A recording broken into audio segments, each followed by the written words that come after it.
තාත්තා කතා කරන්න ඇහෙන්නේ නැද්ද ඔයාලට?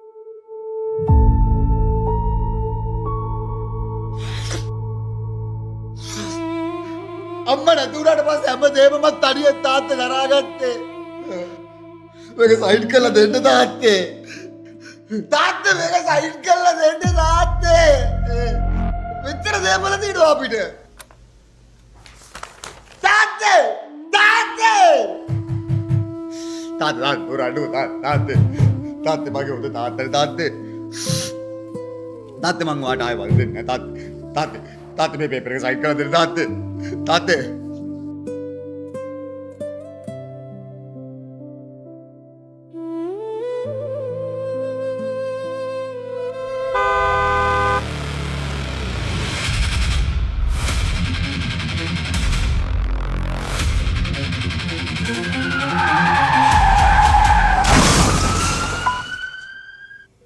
පුතා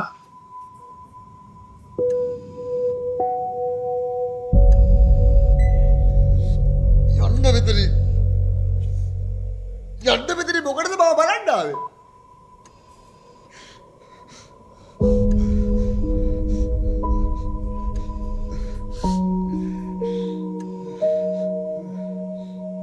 තාත්තා ඔයාමට මොනවද තාත්තා කරලා තියන්නේ? ඔයා හැම දෙම කරේ අක්කට.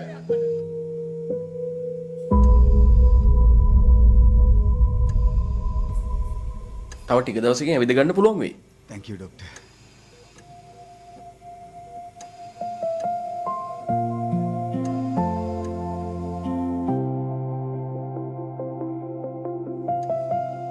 මෙන්න සර්ගේ ඇඳුම.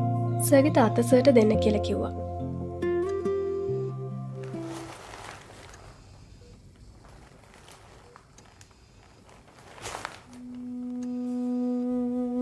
සර්ගේ තාත්තා නැත්තම් සර්ට අද ඔහොම ඉන්න හම්බ වෙන්නේ නැහැ. ඒයි සර්ගේ ඇක්සිඩන්ට් එකකින් පස්සේ සර්ට ගොඩක් ලේ වුණානේ. ඉතින් අපි ගොඩාක් තැන් වලට කතා කරා. අපිට සර්ගේ ලේ වර්ග හොයාගන්න බැරි වුණා. අන්තිමට සර්ගේ තාත්තා තමයි සර්ට ලේ දෙන්න ඉදිරිපත් උනේ. ડોක්ටර්ස්ලා එපා කිව්වා. සර්ගේ තාත්තා එක අඩියක්වත් පස්සට ගත්තේ නැහැ. මගේ පුතාව බේරගන්න ඕන කියලා විතරමයි කිව්වේ. එයා යාගෙනවත් හිතන්නේ නැතුව තමයි සර් ගැන හිතලා සර්ට ලේ දුන්නේ.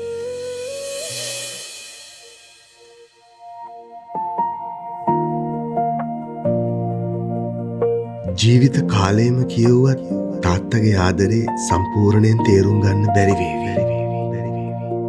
මේ පීවරුන්ගේ දිනේ දැනෙන විදිහට ආදරේ කියන්න. තාත්තට මතක හිටින තෑග්ගක් දෙන්න.